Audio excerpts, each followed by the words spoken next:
नमो अरिहन्ताणं नमो सिद्धाणं नमो आयर्याणं नमो वज्रायाणं लोये सर्वस्वाहाय। मङ्गलं भगवान् वीरो मङ्गलं गौतमो मुनि मङ्गलं कुन्दकुन्दार्यो जैनधर्मोऽस्तु मङ्गलम्। सर्वमङ्गलमाङ्गल्यं सर्वकल्याणकारकं प्रदानं सर्वधर्माणां जैनं जयतु शासनं जैनं जयतु शासनं। सर्वव्यापैकचिद्रूप स्वरूपाय परात्मने सोपलब्धिप्रसिद्धाय ज्ञानानन्दात्मने नमः।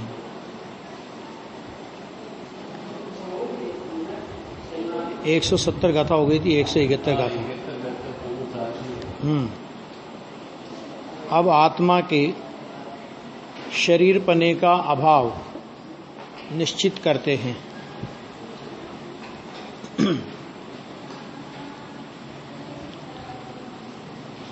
ओरालियो य देहो देहो बेउवियो तेजसियो आहारय कम्मयो औगलदव्वपगासवे ओदारिक निवेक्रिक तेजस देह छे कार्मण आहारक देह जेते सर्वपुद्गल रूप छे। औदारिक शरीर, वैक्रियक शरीर, तेजस शरीर, आहारक शरीर और कार्मण शरीर, 5 प्रकार के शरीर होते हैं ना। तो वो कहते हैं सब पुद्गल द्रव्यात्मक हैं। यानी इतनी सारी जो चर्चा चली इतनी गाथाओं में पिछली, उसका कर्ता नहीं है, ये नहीं है, वो नहीं है, सारी चर्चा आई। उसका सार क्या निकाला कि जो 5 प्रकार के शरीर होते हैं ये सब पुद्गल द्रव्यात्मक है, यानी पुद्गल द्रव्य के द्वारा रचित हैं। इसमें देखो, औदारिक, वैक्रियक और आहारक शरीर तो आहार वर्गणा से बनता है, तेजस शरीर तेजस वर्गणा से बनता है और कार्मण शरीर कार्मण वर्गणा से बनता है ना। अब टीका में भी कोई विस्तार नहीं लिया है।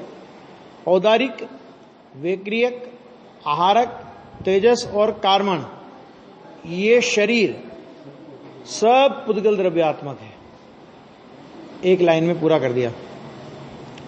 और इससे निश्चित होता है कि आत्मा शरीर नहीं है। क्यों नहीं है? क्योंकि ये पुद्गलात्मक है, पुद्गल द्रव्यात्मक है। और आत्मा कैसा है कि आत्मा तो पुद्गल द्रव्य से न्यारा है। पुद्गल द्रव्य रूपी है, आत्मा अरूपी है। पुद्गल द्रव्य जड़ है, आत्मा चेतन है। पुद्गल द्रव्य एक एक प्रदेशी परमाणु का स्कंद है ये शरीर, आत्मा असंख्यात प्रदेशी है ना। ये सब बातें होती है।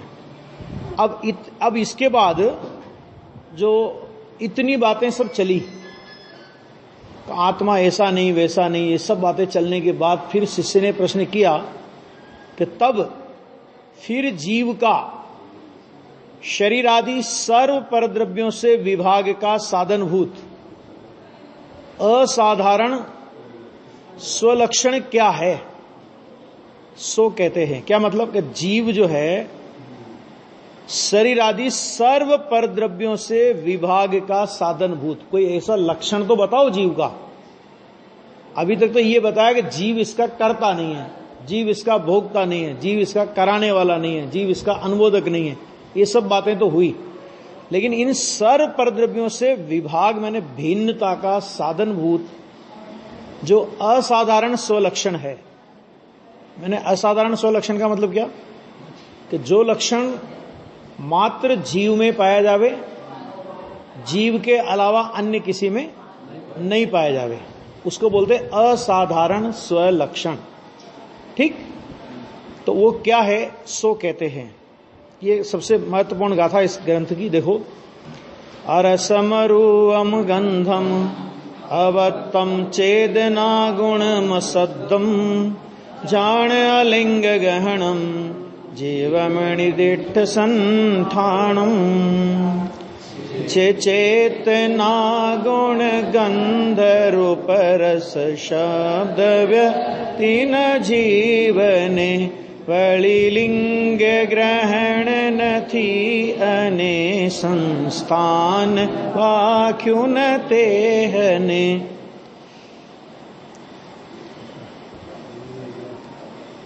देखो जीव को, इसमें भी देखो, इसमें भी भले ही असाधारण स्वलक्षण की बात आई, लेकिन अस्थि लक्षण एक आया है, बाकी सब नास्ति है। ऐसा नहीं है, ऐसा नहीं है, ऐसा नहीं है क्या वो भी बता दिया है। इस तरह अनेकांत में जीव का स्वरूप बताया कि जीव को अरस, अरूप, अगंध, अव्यक्त, चेतना गुण युक्त, अशब्द, अलिंग ग्रहण, माने लिंग द्वारा ग्रहण न होने योग्य, और जिसका कोई संस्थान नहीं कहा गया है, ऐसा जानो। जानो ये आर्डर है आचार्य देव का, है ना। इसमें देखो कितने कितने नास्ति विशेषण आए कि जीव को अरस, ये नास्ति से वर्णन है। अरूप, ये नास्ति से वर्णन है। अगंध नास्ति, अव्यक्त नास्ति, चेतना गुण युक्त ये अस्ति, अशब्द नास्ति, अलिंग ग्रहण माने लिंग द्वारा यानी चिन्ह द्वारा ग्रहण न होने योग्य ये भी नास्ति, और अनिर्दिष्ट संस्थान, जिसका कोई संस्थान मैंने नहीं कहा गया है, ऐसा जानो। इस तरह एक चेतना गुण युक्त ये अस्थि से निरूपण है, और बाकी के सारे बोल जितने भी आए वे सारे के सारे बोल नास्ति से हैं। एक बात। दूसरी, इस गाथा की विशेषता क्या है कि आचार्य कुंद के जितने भी पंच परमागम हैं, मैंने समय सार, प्रवचन सार, नियम सार, पंचास्तिकाय और अष्टपाहु, इन पांचों परमागमों में ये गाथा पाई जाती है। एक बात तो ये समझ लें अपन कि ये गाथा कितनी महत्वपूर्ण है कि पांचों परमागमों में इस गाथा की उपलब्धि होती है। एक। दूसरा, सटखंडागम की तीसरी पुस्तक में इस गाथा का हू बहू ये की यही गाथा तबला की तीसरी पुस्तक में मिलेगी आपको, और पद्मनंदी पंचविंशति का ग्रंथ में भी ये गाथा मिलती है। यानी इसका मतलब क्या हुआ कि ये सबसे प्राचीन गाथा है और बहुत महत्वपूर्ण गाथा होने से आचार्य कुंद ने कोई गाथा उनकी परमागमों में रिपीट हुई हो, सारे परमागमों में ऐसा नहीं है, लेकिन ये गाथा ऐसी है जो सब परमागमों में रिपीट हुई है। देखिए आगे। अब एक एक बोल का खुलासा करते हैं इसमें आचार्य देव, क्योंकि मूल में इस गाथा की टीका में उनको अलिंग ग्रहण शब्द पर बोलकर वजन देना है विशेष रूप से, तो बाकी के बोलों को उन्होंने बहुत संक्षेप में लेकर के अलिंग ग्रहण की चर्चा विशेष की है। वैसे एक एक बोल पर, जैसे अरस का बोल है तो अरस के बोल में यहां पर तो इतना कह दिया कि रस गुण के अभाव रूप स्वभाव वाला होने से। अरस क्यों है? आत्मा अरस क्यों है? तो उन्होंने कहा कि रस गुण के अभाव रूप स्वभाव वाला होने से, तो एक लाइन में रस गुण को पूरा कर दिया। ठीक है, अब इसी को समय सार में निकालो। 49 गाथा देखो, मैं निकालता हूं 1 मिनट।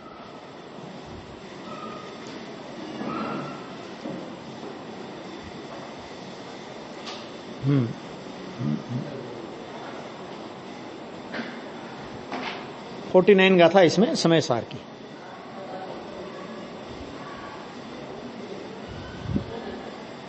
कोई बात नहीं, ऐसे सुन लो। देखो ये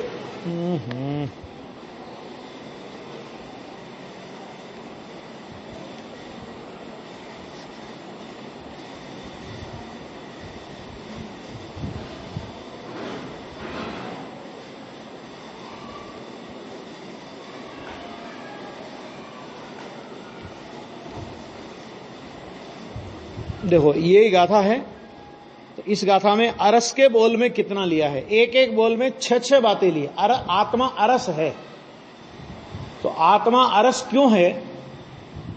तो उसमें 6 बोल निकाले उन्होंने। अरूप क्यों है? उसमें 6 बोल निकाले। ऐसे एक एक में 6 बोल निकाले। जरा इसका अरस का पढ़ते हैं अपन खाली अभी। जीव निश्चय से पुद्गल द्रव्य से अन्य है। आ गया पहला द्रव्य से भिन्नता की, कि जीव निश्चय से का मतलब यहां पे लिया है, देखो ये आया है, यह खलु पुद्गल द्रव्यान्यत्वाधि विद्यमान रसगुणात्वात्, ऐसा करके खलु शब्द का प्रयोग किया है। मैंने निश्चय से माने निश्चय नय से नहीं। क्या एक होता है कि निश्चय से कह दिया, तो मैंने निश्चय नय, कि नय नहीं लगाया उन्होंने। नय निश्चय से माने खलु माने वास्तव में, कि जीव निश्चय से पुद्गल द्रव्य से अन्य है, इसलिए उसमें रस गुण विद्यमान नहीं है, अतः वह अरस है। क्यों नहीं है साहब? कि भाई रसगुण किसका है जरा बताना। कि रसगुण पुद्गल द्रव्य का है, और पुद्गल द्रव्य से आत्मा तो भिन्न है, तो पुद्गल द्रव्य से जब आत्मा अन्य है तो उसमें रसगुण विद्यमान नहीं है, इसलिए वो अरस है। एक इस बहुत, उसके बाद आगे माना आगे आगे जैसे जैसे बोल बढ़ते जाएंगे वैसे वैसे बोल की सूक्ष्मता बढ़ती जाएगी। नंबर 1। इसके बाद नंबर 2, पुद्गल द्रव्य के गुणों से भी भिन्न होने से। किससे भिन्न है आत्मा? कि पुद्गल द्रव्य के गुणों से भी, पहले किया द्रव्य से भिन्न, कि गुणों से भी भिन्न होने से स्वयं भी रस गुण नहीं है, क्योंकि रस गुण तो पुद्गल का, इसलिए अरस है। नंबर 3, परमार्थ से पुद्गल द्रव्य का स्वामित्व भी उसके नहीं है। किसके? जीव के। पुद्गल द्रव्य का स्वामित्व, अभी उड़ाया स्वामित्व को तीसरे में, कि स्वामित्व भी उसके नहीं है, इसलिए वह द्रव्येंद्रिय के अवलंबन से भी रस नहीं चखता। क्या कहा तीसरे में? कि पुद्गल द्रव्य का स्वामित्व जीव के नहीं है, पुद्गल द्रव्य का मालिक नहीं ना। और ये इंद्रियां हैं, ये कौन से द्रव्यात्मक है? ये द्रव्य इंद्रियां कौन सी है? ये तो पुद्गल द्रव्यमय है। तो ये पुद्गल द्रव्यमय होने से, और आत्मा को पुद्गल द्रव्य का स्वामित्व नहीं है, इसलिए आत्मा पुद्गल द्रव्य के अवलंबन से रस को नहीं चखता। क्यों नहीं चखता? क्योंकि आत्मा को पुद्गल द्रव्य का अवलंबन है ही नहीं। आत्मा पुद्गल द्रव्य की इंद्रियों से भी नहीं आ रहा है, तो नहीं चखता, अतः वह अरस है। ये 3 तो सीधे सीधे पुद्गल में घटित हुए। अब आगे बढ़ो और आ गया अपने अंदर में ही, कि अपने स्वभाव की दृष्टि से देखा जाए, स्वभाव की दृष्टि से देखा जाए तो उसके माने आत्म स्वभाव के क्षयोपशमिक भाव का भी अभाव होने से, आत्मा तो परम पारिणामिक स्वभाव वाला है ना, तो आत्मा में तो क्षयोपशमिक भाव का तो अभाव है, तो अभाव होने से वह भावेंद्रिय के अवलंबन से भी रस को नहीं चखता, है ना। कौन नहीं चखता? कि भावेंद्रियां चखती हो, भावेंद्रियों को रस के साथ में निमित्त नैमित्तिक संबंध हो, भगवान आत्मा भावेंद्रिय के अवलंबन से रस को नहीं चखता। क्यों नहीं चखता? क्योंकि भावेंद्रिय वो क्षयोपशम भाव रूप है, और भगवान आत्मा का क्षयोपशम भाव आत्मा का स्वभाव नहीं है। ये उड़ाया, ये इसमें उड़ाया भावेंद्रिय को, इसलिए वो अरस है। फिर 5वें बोल में लिया, समस्त विषयों के विशेषों में साधारण,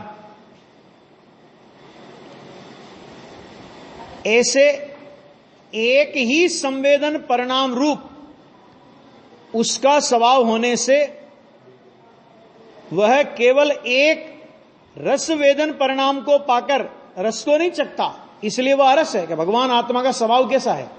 कि भगवान आत्मा का स्वभाव तो सबको संपूर्ण जानना है। क्या कहा? सबको जानना और संपूर्ण जानना भगवान आत्मा का स्वभाव है, इसलिए वो एक रस परिणाम को पाकर के उसे चखे, केवल एक रस परिणाम को, कहते ऐसा उसका स्वरूप नहीं है। वो क्या है? अरस है। और उसके बाद लिया कि उसे समस्त ज्ञेयों का ज्ञान होता है, स्व पर सभी ज्ञेयों का ज्ञान होता है, परंतु सकल ज्ञेय ज्ञायक के तादात्म्य का माने एक रूप होने का निषेध होने से, माने ज्ञेय और ज्ञायक कभी भी एक नहीं होते, तादात्म्य संबंध नहीं होता उनमें। पर ज्ञेयों के साथ में भगवान आत्मा का तादात्म्य संबंध नहीं है। रस की बात चल रही ना, तो ये सब ज्ञेयों में रस की बात, तो रस में ले लो कि तादात्म्य होता ही नहीं। भले रस का समस्त विषयों में जो समस्त स्पर्श का, रस का, गंध का, वर्ण का, सबका ज्ञान होता है, तो उसमें रस का भी ज्ञान हो भले अपने ज्ञान में। केवल ज्ञानी को रस का ज्ञान होता है कि नहीं होता? केवल ज्ञान में रस को भी जानने में, लेकिन तादात्म्य होता है। भगवान आत्मा का भी वैसा ही स्वभाव। तो उसके रस के ज्ञान रूप परिणमित होने पर भी स्वयं रस रूप परिणमित नहीं होता। और रस के ज्ञान रूप परिणमित होने में भी इंद्रिय ज्ञान की बात नहीं लेना है, ये ध्यान देना। क्यों नहीं लेना इंद्रिय ज्ञान की बात? क्योंकि इंद्रिय ज्ञान को चौथे बोल में उड़ा चुके। अपने सहज ज्ञान में, अपने स्वाभाविक ज्ञान में रस का ज्ञान हो भले ही, लेकिन रस रूप परिणमित नहीं होता, इसलिए अरस है। इस तरह 6 प्रकार से रस के निषेध से वह अरस है। बोलो, एक एक में 6 से लगाए, है ना? ऐसे ही सब में लगाया उनने। रूप गुण का, इसका उसका सबका उन्होंने एक एक में 6 बोल लगा करके घटित किए। खैर, ये तो एक उदाहरण के रूप में अपन ने रखा। अभी एक प्रश्न और ये गुरुदेव ने उठाया प्रवचन में कि सबसे पहले आचार्य देव ने रस से बात शुरू क्यों की? भाई क्रम लेना था ना, तो या तो क्रम लेते थे, तो या तो 2 तरह से क्रम आते हैं पुद्गल के।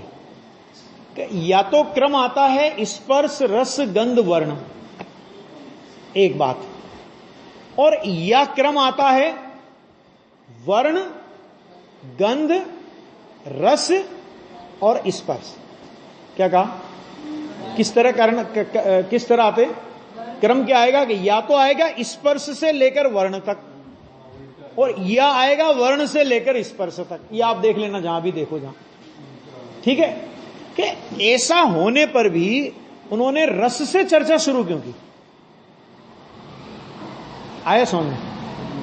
तो और रस से चर्चा शुरू करने का अर्थ, उसका गुरुदेव श्री ने जो समाधान दिया बहुत अच्छा दिया कि इस आत्मा को सबसे ज्यादा प्रिय क्या चीज है? बोलो। हैं? स्वाद सबसे ज्यादा प्रिय है ना? हैं? तो उन्होंने कहा कि चैतन्य रस, तुझे जड़ रस नहीं है, तेरे में तो चैतन्य रस लबालब भरा है। इसलिए क्रम तोड़कर उन्होंने रस से चर्चा की। उसके बाद देखो यहां से नंबर 2, रूप गुण के अभाव रूप स्वभाव वाला होने से। आत्मा में रूप किसे कहते हैं और वर्ण किसे कहते हैं, जरा समझ ले। कि रूप और वर्ण में अंतर किया है।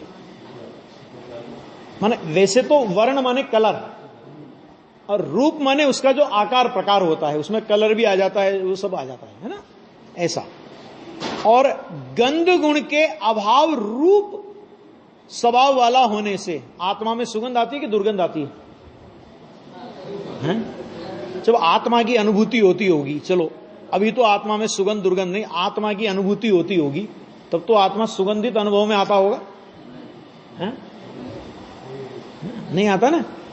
का आत्मा अरूप स्वभावी है। तो बहुत से लोग ये बोलते हैं कि जब आत्मा की अनुभूति होती है तो पीली पीली किरणें निकलती है, सफेद सफेद किरणें निकलती है ना? ऐसा उजाला उजाला सा आत्मा की अनुभूति होती है ना, तो उजाला उजाला सा दिखाई देता है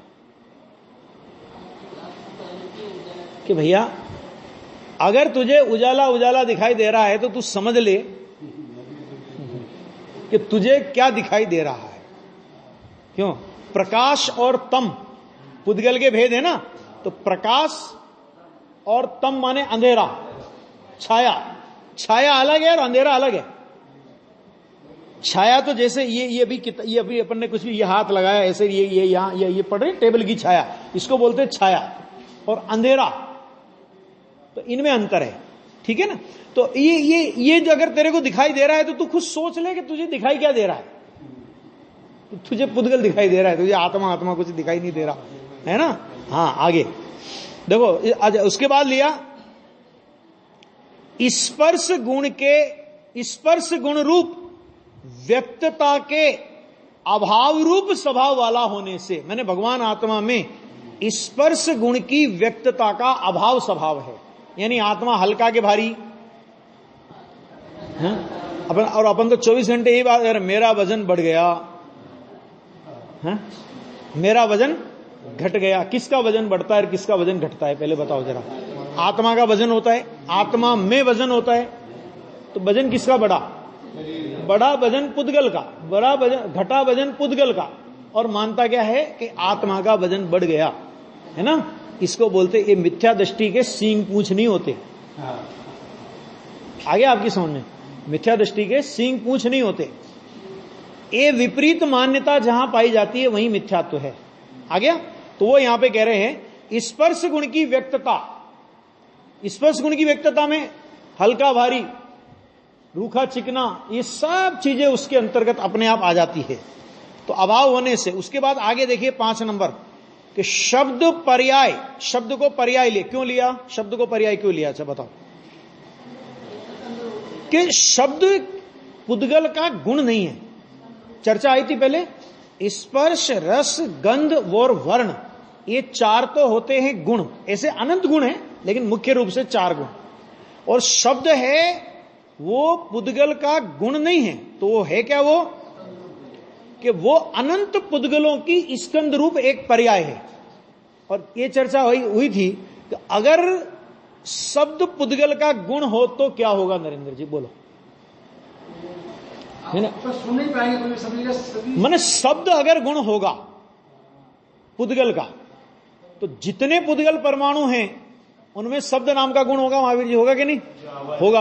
अब अगर शब्द नाम का गुण होगा तो उस गुण की तो हर समय पर्याय होती है, शब्द की पर्याय, गुण की पर्याय होती कि नहीं? तो जीव से अनंत गुणा पुद्गल है। अपने साथ में जो शरीर लगा है, ये जीव तो एक है और अनंत पुद्गल परमाणुओं का पिंड रूप शरीर है। और इस शरीर के एक एक परमाणु में शब्द नाम का गुण होगा, तो उसके गुण का परिणमन होगा। परिणमन होगा तो गुनगुन गुनगुन गुनगुन गुन की आवाज आती रहेगी। समझ में आ गया? है ना। इतना कोलाहल विश्व में होगा तो आप और हम शांति से रह नहीं सकेंगे। लेकिन ये बढ़िया है कि शब्द है वो पर्याय है, अनंत पुद्गल परमाणुओं की स्कंद रूप पर्याय है। वो भाषा वर्गणा बोलते हैं उसे, और वो शब्द पर्याय है। और आत्मा कैसा है कि शब्द के अभाव रूप स्वभाव वाला होने से वो अशब्द है। इसका मतलब क्या हुआ कि आत्मा भाषा कर सकता है ना। कितना बढ़िया आपने बोला, कितना बढ़िया आपने गाया, होता है कि नहीं होते? हाँ, और उसमें जीव प्रसन्न हो जाता है।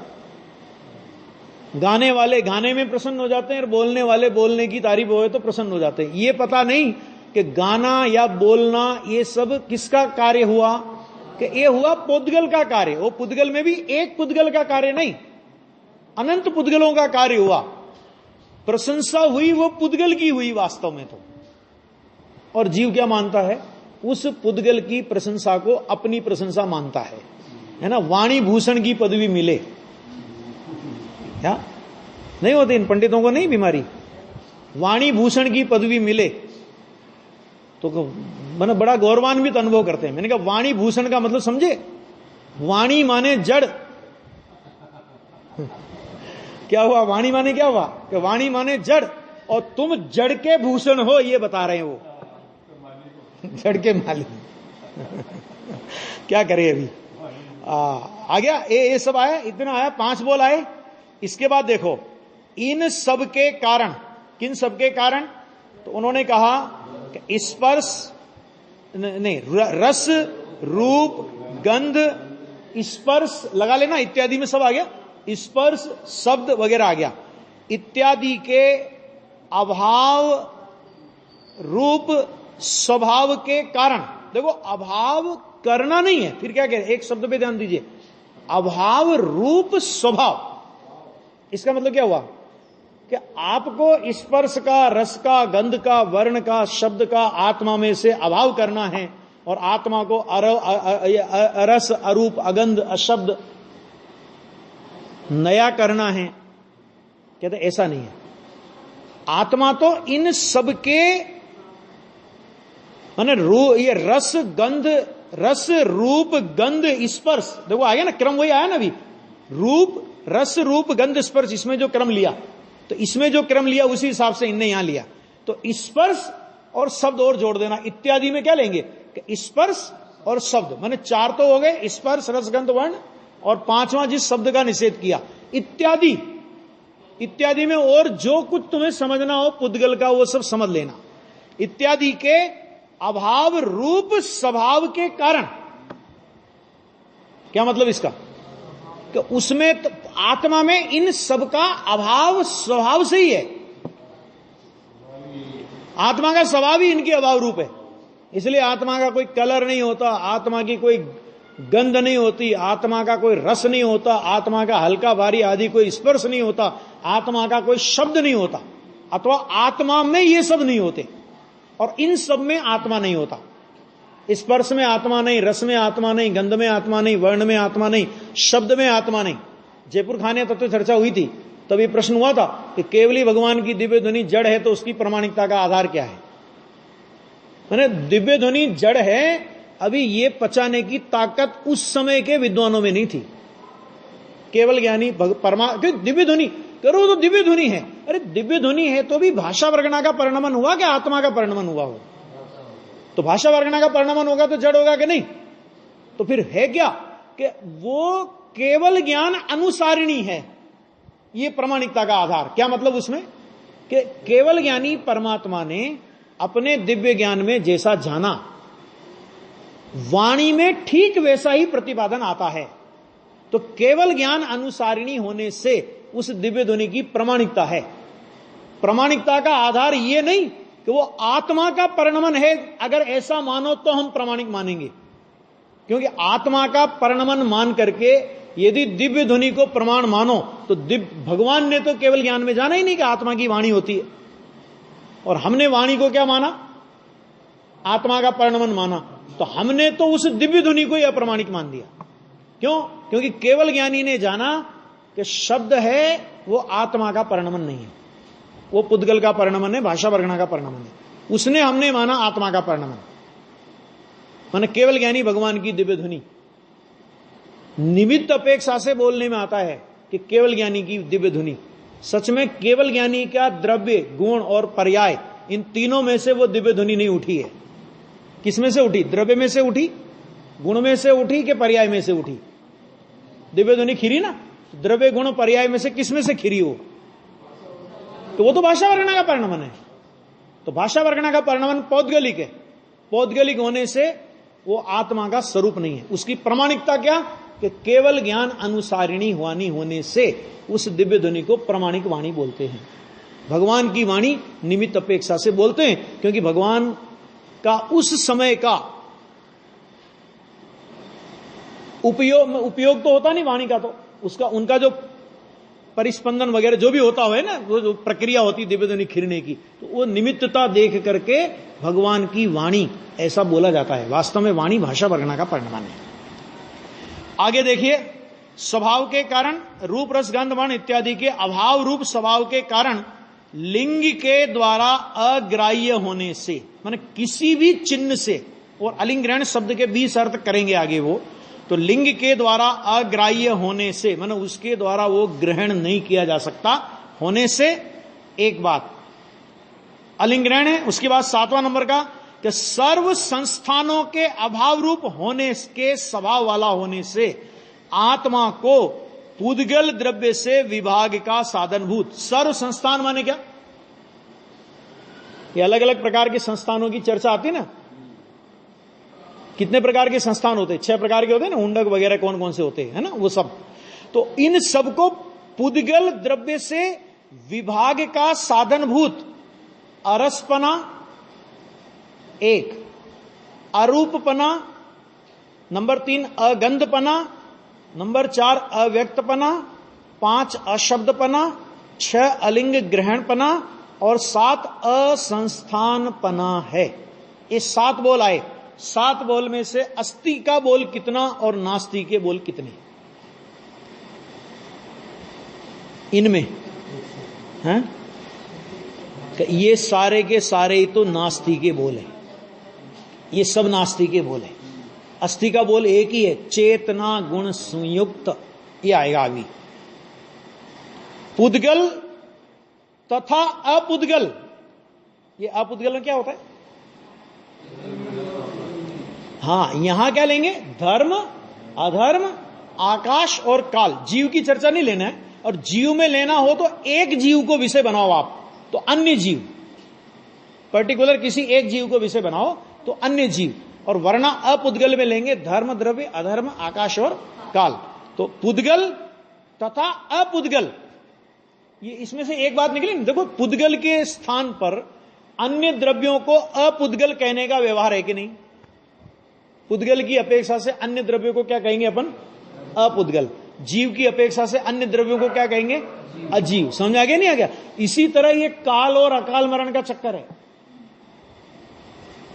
अकाल का अर्थ जो लोग असमय समझते हैं ना, असमय में मरना, वो नहीं होता। अकाल माने 5 समवाय में काल समवाय के अलावा अन्य किसी समवाय की मुख्यता से कथन करने को अकाल कहते हैं। वो चर्चा अभी नहीं है। खैर देखो, पुद्गल तथा अपुद्गल ऐसे समस्त अजीव द्रव्यों से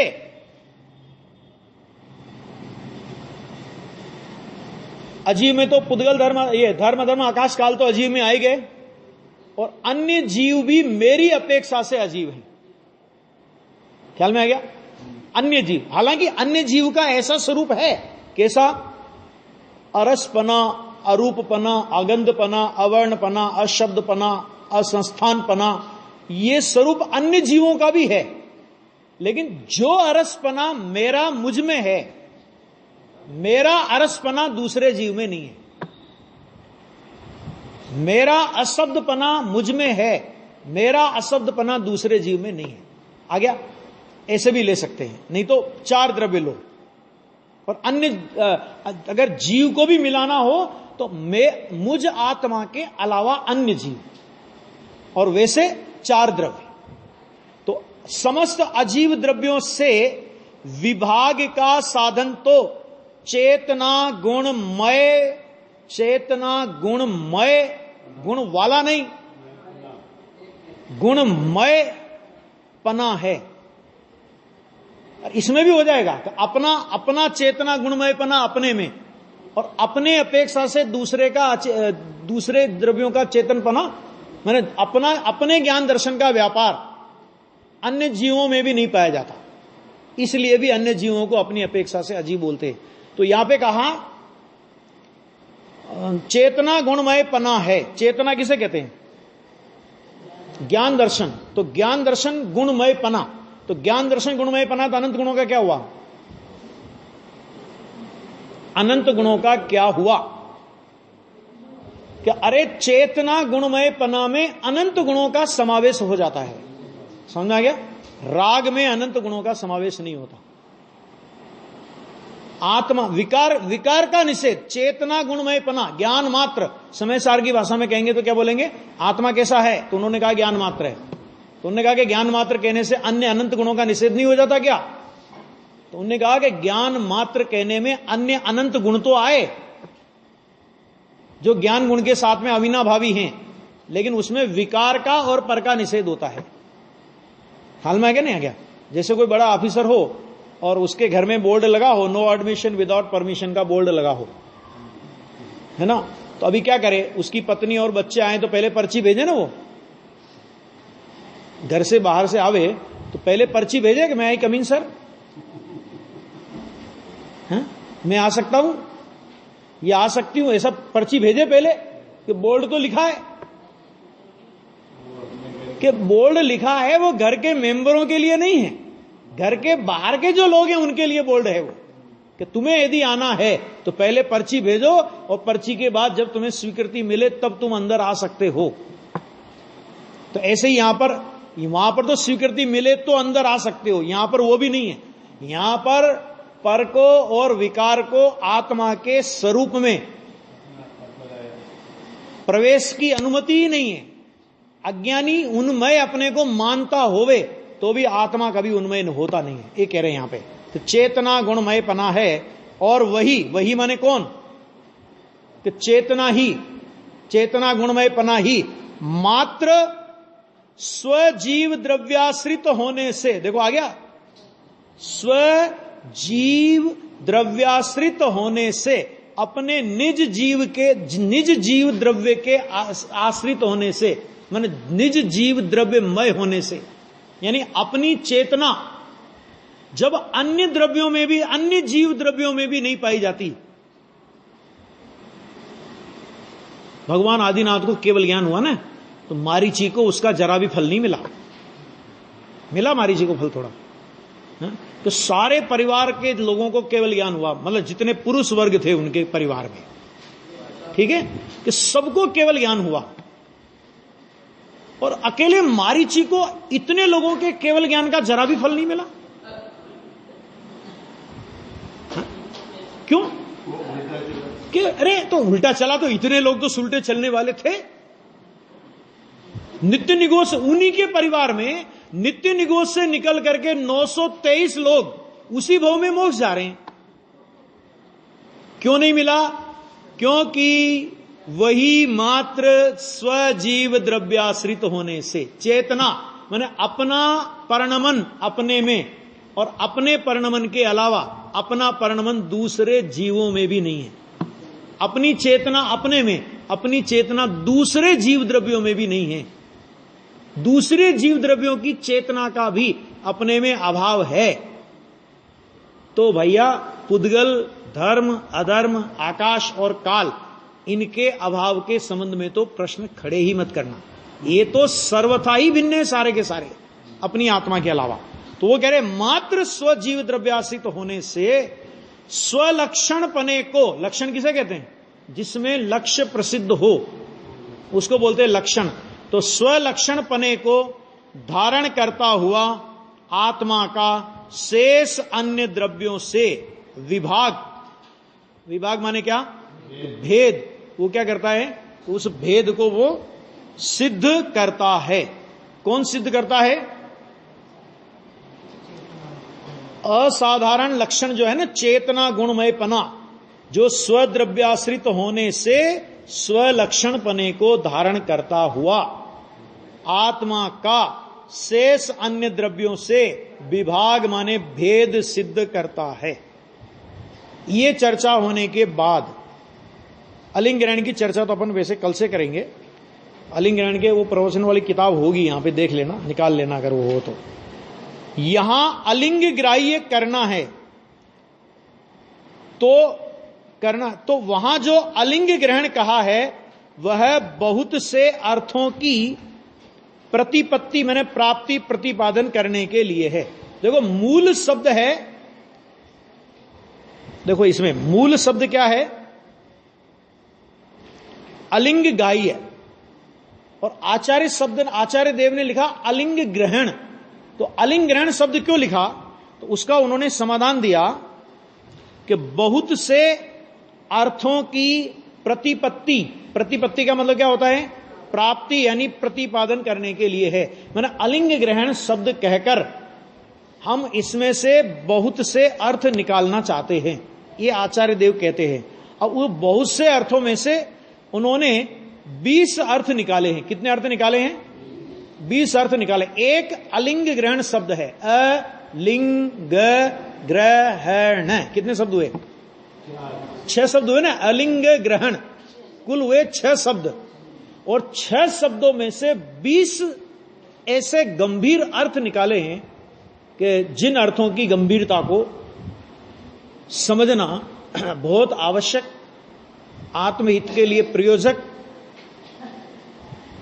होने से गंभीरता से वो समझने योग्य है। वो 20 अर्थ कौन कौन से हैं उनकी चर्चा अपन कल से शुरू करेंगे।